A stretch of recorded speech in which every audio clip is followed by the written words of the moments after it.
ಇಲ್ಲೇನಿದೆ ಹೊಂಡ ಅಲ್ವಾ, ಇದನ್ನು ನೋಡ್ಬೋದು ಅಲ್ವಾ? ಅಂದ್ರೆ ಅವ್ರನ್ನ ಸುಮ್ ತಗೊಳ್ರಿ. ಯಾರನ್ನ? ವೈರಲ್ ಆಗುತ್ತೆ ಯಾವುದು ಇವ್ರದ್ದು. ನೀವು ತಗೊಳ್ರಿ, ನೀವೇ ಮಾತಾಡ್ಸಿ, ನನಗೆ ಅದ್ರ ಬಗ್ಗೆ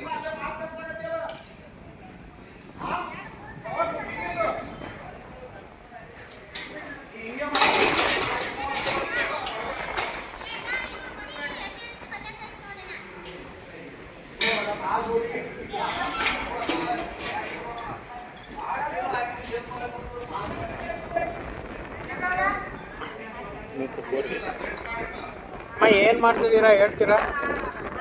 ಏನು ಮಾಡ್ತಿದ್ದೀರಾ? ದೇವ್ರ ಪೂಜೆ ಮಾಡ್ತಿದ್ದೀರಾ? ಯಾವ ಊರಿಂದ ಬಂದಿರೋದು? ನೈವೇದ್ಯ ಮಾಡ್ಲತ್ತರ. ಹಾಂ ಹೌದು.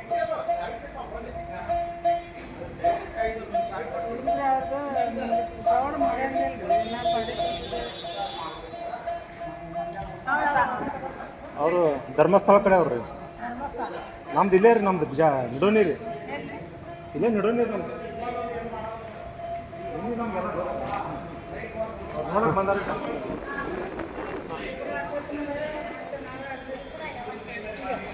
ಮುಂಚೂರು ಬಾರಿಸ್ಲಿಲ್ಲ.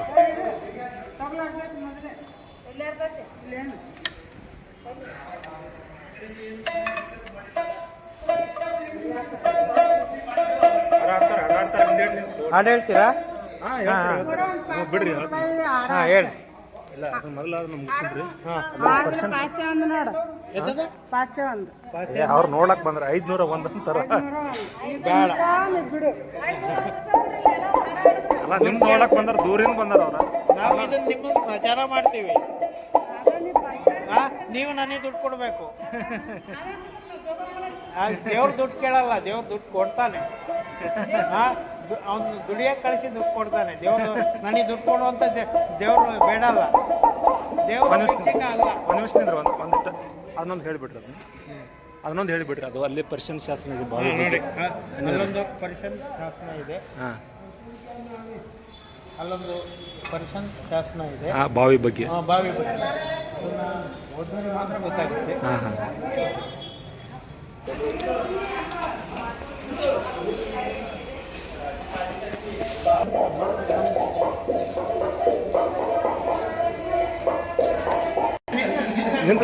ಎಲ್ಲಿ ಬಿಡ್ರಿ, ಎಲ್ಲಿ ಬಿಡ್ರಿ, ತೊಂದರೆ ಇಲ್ಲ.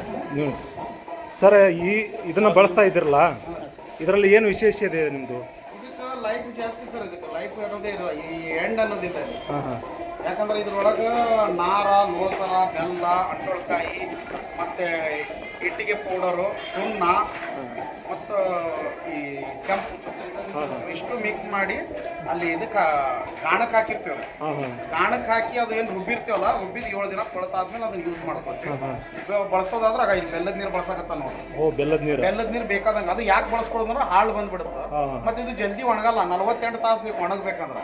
ನಮಗೀಗ ಅನಿವಾರ್ಯ ಕಾರಣಕ್ಕೆ ನಾವೇನ್ ಮಾಡ್ತೀವಿ, ಇದು ಕೇಬಲ್ ಅದು ಹಾಕಿರ್ತೈತಿ, 48 ತಾಸು ಒಳಗೆ ಒಣಗಲಾರ್ದಕ್ಕೆ ಸ್ವಲ್ಪ ಲೈಟ್ ಆಗಿ ಇದಕ್ಕೆ ಹಾರ್ಡ್ನೆಸ್ ಬರ್ಲತ್ತೇಳಿ ಒಂಚೂರು ಇದು ಸಿಮೆಂಟ್ ಮಿಕ್ಸ್ ಮಾಡ್ಕೊಬೇಕು. ಏನ ಅದ ಕಟ್ಟಡ ಕೆಲಸಕ್ಕಾದ್ರೆ ಏನಾಗ್ತೈತಿ, ಸಿಮೆಂಟ್ ಮಿಕ್ಸ್ ಮಾಡಿದ್ರೆ ಕ್ರ್ಯಾಕ್ ಬಂದ್ಬಿಡುತ್ತೆ. ಅದಕ್ಕೆ ನಾವೇನ್ ಮಾಡ್ತೀವಿ, ಇದನ್ನೇ ಬಳಸ್ಕೊಂಡಿರ್ತೀವಿ ಡೈರೆಕ್ಟ್. ಸಿಮೆಂಟ್ ಗಿಮೆಂಟ್ ಬಳಸಲ್ಲ. ಇದು ಜನ ಓಡಾಡೋ ಜಾಗ, ಯಾಕಂದ್ರೆ ಯಾವಾಗ ಕಿತ್ಕೊಂಡು ಹೋಗುತ್ತೋ ಹೇಳಕ್ಕಾಗಲ್ಲ. ಅದ್ರ ಸಂಬಂಧ ಇದನ್ನ ನಾವು ಸೇಫ್ಟಿ ಪರ್ಪಸ್ ಅದನ್ನ ಚೂರು ಹಾಕೊಂಡಿರ್ತೀವಿ. ಒಂದು ನಿಮಿಷ ಸರ್, ನೀವು ಅಂದ್ರೆ ಯಾವ್ದು ಥರ ವರ್ಕ್ ಮಾಡ್ತೀರಿ? ಅಂದರೆ ಇದೇ ನೀವು ಪುರಾತನ ದೇವಾಲಯಗಳು ನಿಮ್ಮದು ಅಲ್ಲ, ನಿಮ್ಮದು ಎರಡು ಒಂದೇ ಸರ್. ಈ ಕಲ್ಲು ಬೇರೆ, ಈ ಕಲ್ಲು ಹೌದು ಸರ್. ಈ ಸ್ಟೋನ್ ರೀ, ಇದು ಬಸಾಲ್ಟ್ ಸ್ಟೋನ್. ಬಸಾಲ್ಟ್ ಸ್ಟೋನ್ ಅಂದ್ರೆ ಈಗ ಬಿಜಾಪುರದ ಇದೆ. ಅಲ್ಲ ಸರ್, ಈ ಬಿಜಾಪುರದಲ್ಲಿ ನಾನು ಮಾಹಿತಿ ನೋಡಿದಾಗ ಇಲ್ಲಿ ಯಾವುದು ಗುಡ್ಡ ಬೆಟ್ಟ. ಅಯ್ಯೋ ಸರ್, ನೀವು ಗುಡ್ಡ ಬೆಟ್ಟ ಇಲ್ಲ, ಬಸಾಲ್ಟ್ ಸ್ಟೋನ್ ನಿಮ್ಗೆ ಬೇಕೇ ಅನ್ನಂಗಿತ್ತಂದ್ರ 2 ಗೋಲು ಗುಂಬಸ್ಗಳು ಅಷ್ಟು ಡೀಪ್ ಪಾರಿ ಐತಲ್ಲಿ. ಎಲ್ಲಿ? ಇಲ್ಲಿ ರಾಮಲಿಂಗನ ಕೆರೆ ಹತ್ರ. ಇಲ್ಲ, ಇದು MB ಪಾಟೀಲ್ ಅವ್ರ ಮನೆ ಹಿಂದ್ಗಡೆ. ಅದೇ ರಾಮಲಿಂಗ ಕೆರೆ. ಕೆರೆ ಆ ಕಡೆ ಇಟ್ಟಂಗಿ ಆಲ್ರೆಡಿ. ಅದೇ ಅಲ್ಲಿಂದ ಕ್ವಾರಿ ಸ್ಟಾರ್ಟ್ ಆಗತ್ತೆ. ಅಲ್ಲಿ ಕ್ವಾರಿ ಸ್ಟಾರ್ಟ್ ಆಗತ್ತೆ. ಅದು ಈಗ ಬಂದಾಗೈತೆ ಸರ್, ಬಂದಾಗೈತಿ. ಊರು ಹೊರಗೆ 30 ಕಿಲೋಮೀಟರ್. ಇಲ್ಲಿ ಗುಡ್ಡಕ್ಕೆ ಹೊಡೆಯಲ್ಲ ಸರ್, ಏನಿದ್ರು ಡಿಪಿ. ಹಾ, ಓಕೆ. ಇಲ್ಲಿ ಗುಡ್ಡ ಇಲ್ಲ, ನಮ್ಮ ಹತ್ರ ಗುಡ್ಡ ಅದು ಇಲ್ಲ. ನಾನು ಅಲ್ಲಿ ಮಾಹಿತಿ ಇಲ್ಲ, ಇಲ್ಲ, ಇಲ್ಲ, ತಗೊಂಡು ಗುಡ್ಡ ಇಲ್ಲ. ಎಲ್ಲಿಂದ ತಂದ್ರು ಕಲ್ಲು? ಸರ್ ಇದು ಬ್ಲಾಸ್ಟಿಂಗ್ ಮಾಡ್ತಾರ, ಕೆಳಗಿಂದ ತಂದ್ಕೊಳ್ಳೋದಿಲ್ಲ ಕಲ್ಲು ಇದು. ಹಾ. ಮತ್ತೆ ಇದು ಗುಡ್ಡದ ಮೇಲಿನ ಕಲ್ಲು ಇತ್ತಂದ್ರೆ ಈ ಕಲ್ಲು ನಮ್ಗೆ ಇವು ನೆಲದೊಳಗಿರೋ ಕಲ್ಲು ಮೆತ್ತಗಿರುತ್ತೆ, ಹಾ, ಮೇಲ್ಗಡೆ ಇರೋ ಕಲ್ಲು ಈಗ ನಾವು ಈಗೇನು ಬಿದ್ದೈತಲ್ಲ ಅವೆಲ್ಲ ಹಾರ್ಡ್ ಆಗಿರ್ತಾವೆ. ಅದೇನು ಮಾಡ್ಲಿಕ್ಕೆ ಬರೋಲ್ಲ, ನೀವು ಎಲ್ಲೋ ಒಂದ್ ಕಡೆ ಹೊಡಿತೀರಿ, ಎಲ್ಲೋ ಒಂದ್ ಕಡೆ ಕಿತ್ಕೊಂಡು ಹೋಗ್ಬಿಡ್ತೀವಿ. ಹಾ, ಹೌದು. ಇದು ನಾವು ಯಾಕೆ ಇದನ್ನ ಯಾಕೆ ಬಳಸೋ ಅಂದ್ರೆ ಇಷ್ಟು ದೊಡ್ಡ ಕಲ್ಲು ಸಿಗಲ್ಲ ನಮಗೆ.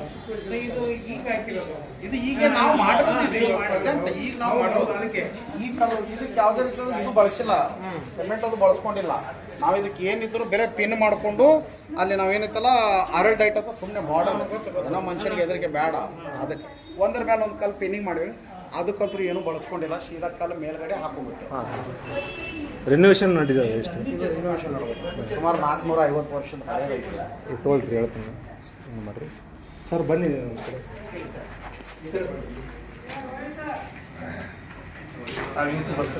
ಹಾಂ, ತೊಗೊಳೋದು ನಮ್ಮ ಪುರಾತನ ದೇವಾಲಯಗಳ ಬಹಳ ಸಂತೋಷ ಸರ್, ಯಾರು ಅದನ್ನು ಮಾಡಲ್ಲ ಈಗ. ನೀವು ನೋಡ್ತಾ ಇದ್ದೀರಿ, ಒಂದು ದೇವಸ್ಥಾನ ಅಥವಾ ಮಸೀದಿ ಮಂದಿರ ನಿರ್ಮಾಣದ ಹಿಂದೆ ಸಾವಿರಾರು ಲಕ್ಷಾಂತರ ಕೈಗಳು ಕೆಲಸ ಮಾಡಿರ್ತಾರೆ, ಬೆವರನ್ನು ಬೀಳಿಸಿರ್ತಾರೆ. ಅದನ್ನು ಯಾರು ನೋಡಲ್ಲ, ಅದನ್ನು ಗುರುತಿಸುವಂಥದ್ದು ಆಗಬೇಕಾಗಿದೆ. ಒಬ್ಬ ಶಿಲ್ಪಕಾರ, ಮುಖ್ಯ ಶಿಲ್ಪಕಾರ ಇರ್ತಾನೆ ಅಥವಾ ವಾಸ್ತುಕಾರನಿರ್ತಾನೆ, ಅವನೊಬ್ಬನೇ ಮಾಡ್ಲಿಕ್ಕೆ ಆಗಲ್ಲ. ಈಗ ನಾನು ಸುಮಾರು ವಿಜಾಪುರ ಅಧ್ಯಯನ ಮಾಡಿದಾಗ ಒಂದು ಯಾವುದೋ ವಿಧಾನಧ್ವಜ ತಗೊಳ್ಳಿ ಅಥವಾ ಗೋಳಮಠ ತಗೊಳ್ಳಿ, ಯಾವುದೇ ಒಂದು ಕಟ್ಟಡ ತೊಗೊಂಡ್ರೆ 1 ವರ್ಷಕ್ಕೆ ಆಗುವಂಥ ಕೆಲಸ ಯಾವುದೂ ಇಲ್ಲ. ಯಾಕಂದರೆ ಇಲ್ಲಿ ಏನು ಸೂಚನೆ ಮಾಡ್ತಂದ್ರೆ ತಾಳ್ಮೆ ಮುಖ್ಯ, ಪೇಷನ್ಸ್ ಅಂತ ಕರಿತೀವಿ. ಒಬ್ಬ ಶಿಲ್ಪಕಾರನಿಗೆ ತಾಳ್ಮೆ ಮುಖ್ಯ. ಒಂದು ಕಡೆ ಇತಿಹಾಸಕಾರ ಹೇಳ್ತಾರೆ, ಮುಗಿಸ್ಬೇಕಾಗಿತ್ತು ಇದನ್ನ ಎಂಡ್ ಆಫ್ ಫೈಟ್ ಮಾಡಬೇಕಾಗಿತ್ತು. ಅನಿವಾರ್ಯ ಪ್ರಸಂಗ ಬಂದಾಗ ಇತಿಹಾಸಕಾರ ಏನು ಬರೀತಾರೆ, ಒಂದು ಕೋಟೆಯನ್ನು 7 ಸುತ್ತಿನ ಕೋಟೆಯನ್ನು ನಿರ್ಮಾಣ ಮಾಡಬೇಕಂದಾಗ ಅಂದರೆ ಹೆಚ್ಚಿನ ಗಾರೆ ಕೆಲಸಗಾರರಿರ್ಬೋದು, ಸಹಾಯಕರಿರ್ಬೋದು, ಅವಾಗ ಕಡಿಮೆ ವಿರಳಾಯಿತು ಅಥವಾ ಕಡಿಮೆ ಸಂಖ್ಯೆ ಬಿತ್ತು. ಅವಾಗ ರಾಜ ಏನು ಮಾಡಿದ, 2ನೇ ಆದೇಶ ಇರ್ಬೋದು, ಅವಾಗ ಏನು ಹೇಳ್ತಾನೆ ನೋಡಿ, ವಿಜಾಪುರ ಜಿಲ್ಲೆಯ ನಗರದಲ್ಲಿರುವಂಥ ಪ್ರಜೆಗಳನ್ನು ಸಹಾಯಕರನ್ನಾಗಿ ತಗೊಂಡು ನೀವು ಬೇಗ ಮುಗಿಸ್ಕೊಳ್ರಿ, ಯಾಕಂದ್ರೆ ಇದನ್ನೇ ನಾವು ಮಾಡ್ಕೊಟ್ರೆ ರಾಜ್ಯದ ಒಂದು ರಕ್ಷಣೆ ಆಗಲ್ಲ ಅಂತೇಳಿ ಕೊನೆ ಘಟ್ಟದಲ್ಲಿ ಏನು ಮಾಡ್ತಾರೆ, ಇಡೀ ಬಿಜಾಪುರದಲ್ಲಿರುವಂಥ ಪುರುಷ ಮತ್ತು ಮಹಿಳೆ ಪ್ರಜೆಗಳನ್ನು ಬೆಳೆಸಿ ಬೇಗ 7 ಸುತ್ತಿನ ಕೋಟೆಯನ್ನು ನಿರ್ಮಾಣ ಆಯಿತು. ಬಟ್ ಈ ಒಳಗಿನ ವಾಸ್ತುಶಿಲ್ಪಗಳೆಲ್ಲ ಸೂಕ್ಷ್ಮ ಕಲಾವಿದರಿಂದ ಮಾಡಲ್ಪಟ್ಟಿದೆ. ಯಾಕಂದ್ರೆ ರಫ್ ವರ್ಕರು, ದೊಡ್ಡ ದೊಡ್ಡ ಬಂಡೆ ಎತ್ತಿಡ್ಲಿಕ್ಕೆ ಸಹಾಯಕರು ಜಾಸ್ತಿ ಬೇಕಾಗ್ತಾರೆ. ಅಂಥ ಕಾಲಘಟ್ಟದಲ್ಲಿ ನಾವು ಮತ್ತೆ ನೋಡಬೇಕಪ್ಪ ಅಂದರೆ ನೀವು ಬಿಜಾಪುರ ಜಿಲ್ಲೆಯಲ್ಲಿ ಈಗ ಪ್ರಸ್ತುತ ಅಂದರೆ ಪ್ರೆಸೆಂಟ್ ಆಗಿ ನಾವು ತಾಸ್ ಬಾಡಿ ಅಂತ ಇದ್ದೀವಿ. ತಾಸ್ ಅಲ್ಲ, ತಾಸ್ ಬಾಡಿ ಅದು ಅಪಭ್ರಂಶ ಆಗ್ತಾ ಇದೆ, ಆಗ್ಬಾರ್ದು. ಅಂದ್ರೆ ತಾಸ್ಗಳ ನೆನಪಿಗೋಸ್ಕರ ಈ ಒಂದು ಬಾವಿ ಕಟ್ಟಿದೆ. ನಾವು ನೋಡ್ತೀವಿ ಮಮತಾಜ್ ಕೆರೆ ಒಂದು ಕಟ್ಟಿದೆ, ನಾವು ನೋಡ್ತೀವಿ ಮುಂದಾಪುರಿ ಕೆರೆ. ಇಲ್ಲಿಂದ ಅಂದ್ರೆ ಏನು ಇತಿಹಾಸ ಆಯ್ತು ಅಂದ್ರೆ 2ನೇ ಆದೇಶನು ಅವನು ವಿಹಾರ ಮಾಡ್ತಾನೆ ಅಥವಾ ರಾಜ್ಯವನ್ನು ಗೆದ್ದಿರ್ತಾನೆ, ಅವನು ಏನು ಮಾಡ್ತಾನೆ, ಕೊಂಕಣ ಕಡೆ ಹೋಗ್ತಾನೆ. ಕೊಂಕಣ ಭಾಗ ಅಥವಾ ಹಸಿರು ಪರಿಸರ ಮಲೆನಾಡು ಕಡೆ ಹೋದಾಗ ಯಾಕೆ ನಾವು ಈ ಹಸಿರು ಪರಿಸರ ಮಾಡಬಾರ್ದು ಅಂತೇಳಿ ಬಿಜಾಪುರದಲ್ಲಿ ಅಂದರೆ ಬರಡು ಭೂಮಿ, ಇದನ್ನು ಯಾಕೆ ನಾನು ಸುಂದರವನ ಮಾಡಬಾರ್ದು ಅಂತೇಳಿ ಮಮದಾಪುರ ಕೆರೆಯನ್ನು ಮುಮ್ತಾಜ್ಗೋಸ್ಕರ ಅಲ್ಲಿ ಒಂದು ಕಟ್ತಾನೆ. ಸುಮಾರು 600 ಎಕರೆ ಜಮೀನು, ಅದರಲ್ಲಿ ಅಷ್ಟು ಎಕರೆ ವಿಸ್ತಾರದಲ್ಲಿ ಕಟ್ತಾರೆ. ಅಲ್ಲಿ ಯಾಕೆ ಕಟ್ಟಿದ್ರು ಅನ್ನೋದು ನಾವು ವಿಡಿಯೋದಲ್ಲಿ ಎಲ್ಲ ಹೇಳಿದ್ದೀನಿ. ಬಟ್ ಈಗ ನಮಗೆ ಹೌದಪ್ಪ ಈ ಗಚ್ಚು ಗಾರೆ ಅಂದರೆ ಏನು, ಹೇಗೆ ಬಳಸ್ತಾ ಇದ್ರು ಅನ್ನೋದು ಮತ್ತೆ ರಿನೋವೇಷನ್ನಲ್ಲಿ ಮತ್ತೆ ಆ ಕಲೆ ಎದ್ದು ಬಂದಿದೆ. ಗಚ್ಚುಗಾರೆ ಅನ್ನೋದು ಹಿಂಗೆ ಕೆಲವೇ ಮಂದಿ ಮಾತ್ರ ಗೊತ್ತು. ಸುಣ್ಣಗಾರೆ ಅಂದ್ರೆ ಅಲ್ಪ ಸ್ವಲ್ಪ ಮಂದಿ ಈಗ ತಿಳ್ಕೊಂಡಿದ್ದಾರೆ ಸುಣ್ಣದ ಗಾರೆ ಅಂತ. ಅದನ್ನ ಯಾವ ರೀತಿ ನಾವು ಪ್ರಿಪೇರ್ ಮಾಡಬೇಕು, ಅದರದೇ ಆದ ಪ್ರೊಸೀಜರ್ಸ್ ಇದೆ. ಹೊಸದು ಮಾಡಲು ಸರ್ ತಮ್ಮ ಪರಿಚಯ ನಮಗಿಲ್ಲ, ನನಗೆ ಖುಷಿ ಆಯಿತು, ನನಗೆ ಭಾಳ ಖುಷಿ ಆಯಿತು. ಯಾಕಂದರೆ ಈ ಗಚ್ಚುಗಾರಿ ನೋಡೇ ನಾನು ಹುಡುಕಿದ್ದೆಲ್ಲ ಬಿಟ್ಟು ಈ ಕಡೆ ಬಂದೆ. ಬಹಳ ಸರ್ ತಮ್ಮ ಪರಿಚಯ ಶಿವಕುಮಾರ್ ಅಂತ ಹೇಳ್ಬಿಟ್ಟು ನಾನು ಸರ್ವಿಸಸ್ ಕೆಲಸ ಮಾಡ್ತೀನಿ, electrical, plumbing, network, CC camera, fire. ಹಳೆ ಹೆರಿಟೇಜ್ ಬಿಲ್ಡಿಂಗ್ಗಳಿಗೆ ಹೊಸ ಇತಿಹಾಸ, ಹೊಸ ಜೀವ ಕೊಡೋ ಜಾಗದಲ್ಲಿ ನಾವು ಕೆಲವೊಂದು ಲೈಟ್ಸು, ಕೆಲವೊಂದು ಮಾನ್ಯುಮೆಂಟ್ಸ್ ಮಾಡ್ತೀವಿ. ಆ ಮಾನ್ಯುಮೆಂಟ್ಗಳು ಇಡ್ತೀವಿ, ಅದಕ್ಕೆ ಕೆಲವೊಂದು ಲೈಟಿಂಗ್ಸ್ ಡಿಸೈನ್ ಕೊಡ್ತಾರೆ. ಈಗ ಇಂಟರ್ಪ್ರಿಟೇಷನ್ ಸೆಂಟರ್ ಅಂತ CC ಕ್ಯಾಮ್ರಾಗಳು ಕೊಡ್ತೀವಿ, ಸೇಫ್ಟಿ ಸೆಕ್ಯೂರಿಟಿ ಪರ್ಪಸ್ ಮಾಡ್ತೀವಿ. ಅದೆಲ್ಲ ನಾವು ಕೆಲಸ ಮಾಡ್ತಾ ಇದ್ದೀವಿ. ಅದ್ರ ಜೊತೆಯಲ್ಲಿ ಇದ್ರದ್ದು ಅಲ್ಪ ಸ್ವಲ್ಪ ನಾನು ಈಗ ಅವ್ರ ಜೊತೆ ಇರೋದ್ರಿಂದ ನಾನು ತಿಳ್ಕೊಂಡಿದ್ದೀನಿ. ಇದಕ್ಕೆ ಮರಳು, ಸುಣ್ಣ, ಅಂಟುವಾಳದ ಕಾಯಿ ನೀರು, ಬೆಲ್ಲದ ನೀರು ಎಲ್ಲ ಮಿಕ್ಸ್ ಮಾಡಿ ನಾವು ಅದನ್ನ ಮತ್ತೆ ಒಂದು ಅಲೋವೆರಾ ಎಲ್ಲ ಮಿಕ್ಸ್ ಮಾಡ್ತೀವಿ. ಅದನ್ನೇನ್ ಮಾಡ್ತೀವಿ, ಒಂದು ಮೊದಲು ಎತ್ತುಗಳ ದನಗಳಲ್ಲಿ ತುಳಿಸ್ತಾ ಇದ್ರು. ಈಗ ನಾವು ಅದಕ್ಕೆ ಆದ್ರದ್ದು ಮಿಷಿನ್ ಮಾಡಿಕೊಂಡು ಆ ಮಿಷಿನ್ ಅಲ್ಲಿ ರುಬ್ಬಿ ಇಷ್ಟು ದಿವಸ ಅಂತ ಮಾಗಿರ್ತೀವಿ. ಅದು ಮಾಗಿದ ನಂತರ ಮತ್ತೆ ತೆಗೆದು ರಫ್ ಪ್ಲಾಸ್ಟಿಂಗ್ ಅಂತ, ಈ ಕಟ್ಟಡಗಳದ್ದೇನಿದೆ ಇದಕ್ಕೆಲ್ಲ ಫಸ್ಟ್ ರಫ್ ಪ್ಲಾಸ್ಟಿಂಗ್ ಮಾಡ್ತೀವಿ, ಅನಂತರ ಸ್ಮೂತ್ ಮಾಡ್ತೀವಿ. ಅದೊಂದು ಅದರದೇ ಆದ ಒಂದು ಟೈಮ್ ಪ್ರೊಸೆಸಿಂಗ್ ಇರುತ್ತೆ, ಟೈಮು ತಗೊಳ್ಳುತ್ತೆ. ಆ ರೀತಿ ಮಾಡ್ಕೊಂಡು ಹೋಗ್ತಾ ಇದ್ದೀವಿ. ನಮ್ದು ಪ್ರಸ್ತುತ ಮೈಸೂರು ನಾನಿರೋದು. ನಮ್ದೆಲ್ಲ ಇದೇ ಜಾಸ್ತಿ ಕೆಲಸಗಳು ನಡೀತಾ ಇದೆ. ಇದು ಬಿಜಾಪುರದಲ್ಲಿ ಇಲ್ಲೊಂದು ನಡೀತಾ ಇದೆ. ಎಷ್ಟು ದಿನ ಆಯ್ತು ನಾನು ಇಲ್ಲಿ ನಮ್ಮ ಕೆಲಸ ಸ್ಟಾರ್ಟ್ ಆಗಿ 2 ವರ್ಷ ಆಯ್ತು. ಇಲ್ಲಿ ನೀವು ಬಂದಿಲ್ಲ? ಈಗ ನನ್ನ ಲೇಬರ್ಸ್ ಇಲ್ಲೇ ಇದ್ದಾರೆ, ಅವ್ರು ನನ್ನ ಸರಿ ಇದ್ದಾರೆ, ನಾವು ಕೆಲಸ ಮಾಡ್ಕೊಂಡು ಹೋಗ್ತಾ ಇದ್ದೀವಿ. ಅವ್ರು ಸಿವಿಲ್ ಜೊತೆನಲ್ಲಿ ನಮ್ದು ಜೊತೆನಲ್ಲೇ ರನ್ ಆಗ್ಬೇಕು, 2 ಜೋಡಿನಲ್ಲೇ ಹೋಗ್ಬೇಕು, ಮಾಡ್ಕೊಂಡು ಹೋಗ್ತಾ ಇದ್ದೀವಿ. ಬಹಳ ಖುಷಿ ಆಯ್ತು. ಇವರ ಕಲೆ ಅಂದ್ರೆ ಯಾರಿಗ್ ಗೊತ್ತಿಲ್ಲ, ಯಾರು ಮಾಡಿದ್ರು ಅನ್ನೋದು ನಾವು ಅದೃಶ್ಯ ನೋಡ್ಲಿಕ್ಕೆ ಆಗ್ತಾ ಇಲ್ಲ. ಬಟ್ ಈಗ ಕಣ್ಣಾರೆ ನೋಡ್ಬೋದಲ್ಲ, ಆ ಒಂದು ಆ ವಿದ್ಯೆಯನ್ನ ಅಥವಾ ಕಲೆಯನ್ನ ಈಗ ತೋರಿಸ್ತಾ ಇದ್ದಾರೆ. ಅಂದ್ರೆ ಗಚ್ಚುಗಾರಿ ಅಂದ್ರೆ ಏನು, ಬೆಲ್ಲದಿಂದ ಯಾಕೆ ಮಾಡಿದ್ರು, ಏನು ವಿಶೇಷತೆಯನ್ನು ನೋಡಿ ನಾವು ಕಟ್ಟುವಂಥ ಬಿಲ್ಡಿಂಗ್ ಎಷ್ಟು 100 ವರ್ಷ ಆಯಿತು. ನಾವು ಎಷ್ಟು ಬುದ್ಧಿವಂತರು ಅಂತ ನಾವು ತಿಳ್ಕೊಂಡಿದ್ದೀವಿ. ಇಂಜಿನಿಯರಿಂಗ್ ಮುಗಿಸಿದ್ವಿ, ಡಿಪ್ಲೊಮಾ ಮುಗಿಸಿದ್ವಿ, ಸಿವಿಲ್ ಇದ್ದೀವಿ, ಬಾಹ್ಯಾಕಾಶ ಹೋಗಿದ್ದೀವಿ. ಬಟ್ ನಮ್ಮದು ಆವಿಷ್ಯ ಕಮ್ಮಿ, ಮತ್ತು ಜೊತೆಗೆ ನಮ್ಮ ಜ್ಞಾನನೂ ಕಮ್ಮಿ. ಅವರ ಜ್ಞಾನಕ್ಕೆ ಹೋಲಿಸಿದರೆ ನಾವು ಏನೂ ಅಲ್ಲ. ಅದಕ್ಕೆ ಅವರ ತಂತ್ರಜ್ಞಾನ ಹೇಗೆ ಅನ್ನೋದು ನೀವು ಕಂಡುಕೊಳ್ಳೋಕ್ಕೆ ಬರೀ ನಾವು 1% ಆಗಲ್ಲ. ಇಲ್ಲ, ಖಂಡಿತ ಬರೀ ಗಾರೆ ಅಷ್ಟೇ ನೋಡಿದ್ವಿ. ಬರೀ ಈ ಕಲೆ ಸೂರ್ಯಚಂದ್ರ ಇರೋರಿಗೆ ಯಾಕೆ ಅದನ್ನು ಮಾಡಿದ್ರು, ಶಾಸನ ಯಾಕೆ ಬರೋದು ಅಂದರೆ ಅವ್ರಿಗೆ ಅಷ್ಟು ಕಾನ್ಫಿಡೆನ್ಸ್. ನಾವು ಯಾವುದೋ ಒಂದು ಶಾಸನದಲ್ಲಿ ನೋಡ್ತೀವಿ ಸೂರ್ಯಚಂದ್ರನ ಕೆತ್ತನೆ ಮಾಡಿದ್ರು. ಅಂದರೆ ನಾನು ಕಟ್ಟಿದಂಥ ಸ್ಮಾರಕ ಯಾವ ಭೂಕಂಪ ಪ್ರಳಯ ಬಗ್ಗೋದಿಲ್ಲ ಅನ್ನೋದು ನನಗೆ ಆತ್ಮವಿಶ್ವಾಸ ಇದೆ.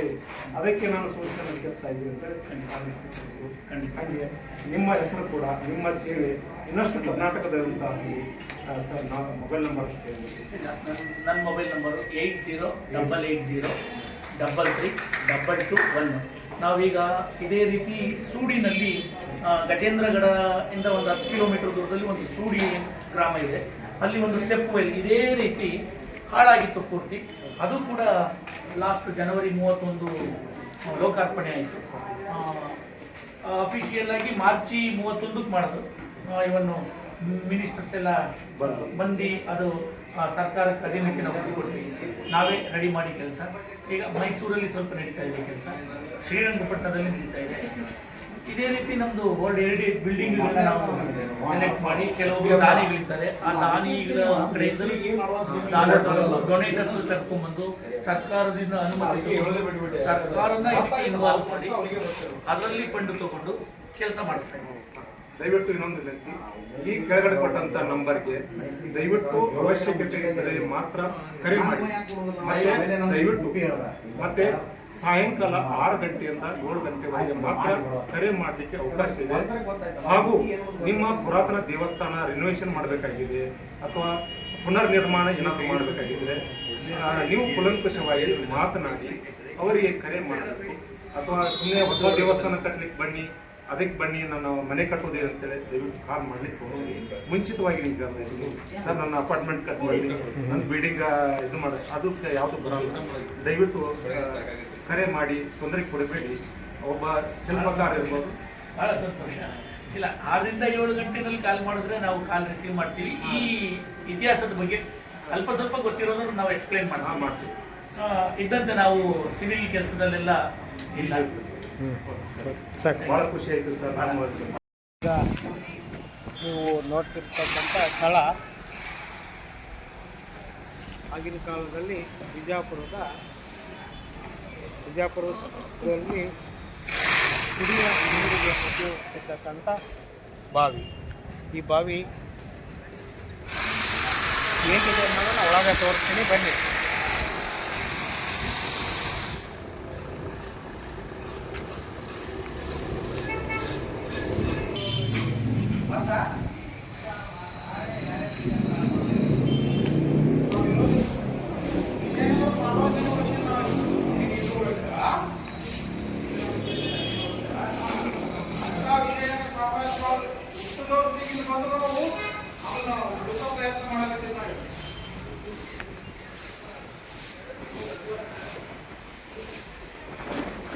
ಐತಿ ನೋಡೋಕೆ.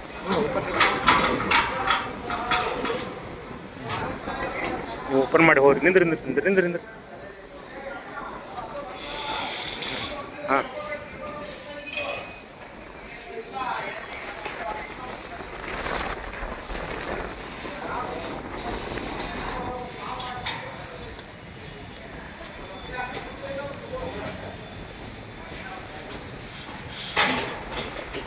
ಇದು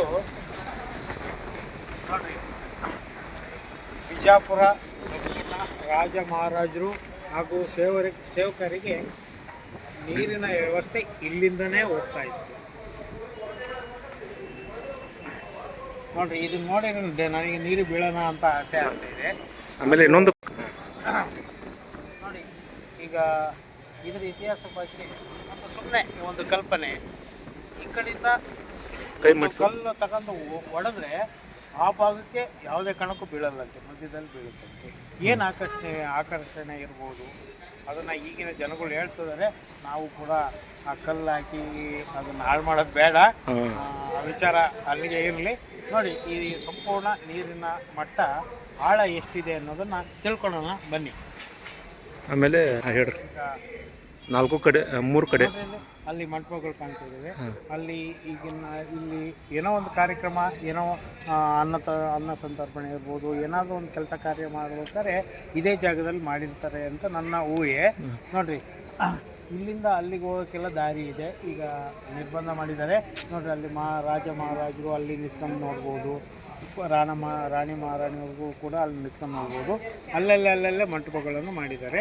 ಸುತ್ತಲೂ ನಾವು ಪ್ರದರ್ಶನ ಹಾಕೋಂಥ ವ್ಯವಸ್ಥೆನೂ ಕೂಡ ಇಲ್ಲಿ ಇದೆ. ಸಾಯಂಕಾಲ ವಿಹಾರ ಮಾಡ್ತಿರ್ಬೋದು. ಈಗ ಸಾಯಂಕಾಲ ವಾಕು, ಈಗ ನಾವೆಲ್ಲ ಯಾಗ ವಾಕ್ ಮಾಡ್ತೀವೋ ಹಾಗೆ ನೀರಿನ ಪರಿಸರ ನೋಡ್ಕೊಂಡು ಒಂದು 3 ರೌಂಡ್ ವಾಕು ಕೂಡ ಮಾಡ್ತಿರ್ಬೋದು. ರಾಜ ಮಾನ್ಯತನವರು ಈಗ ಇನ್ನೂ ಒಂದು ರಾಜ ಮಾನ್ಯತವರಿಗೆ ಮಾತ್ರ ಸೀಮಿತ ಅಂತ ನಾನು ತಿಳ್ಕೊಂಡಿದ್ದೀನಿ ಅಂತ ಅದು ಕೂಡ ಇರ್ಬೋದು. ಈಗ ಈ ನೀರನ್ನು ಅವರೇ ಉಪಯೋಗಿಸ್ತಿದ್ರು, ಬೇರೆ ಯಾರೂ ಉಪಯೋಗಿಸ್ತಿರ್ಲಿಲ್ಲ. ಅವ್ರು ಬೇರೆ ಕಡೆಯವರು ಬೇರೆ ಕಡೆಯಿಂದ ತತ್ತಿದ್ರು. ಇದು ಅವರಿಗಾಗೇ ನಿರ್ಮಾಣ ಮಾಡ್ಕೊಂಡು ಅಂತಲೂ ಕೂಡ ಇರ್ಬೋದು.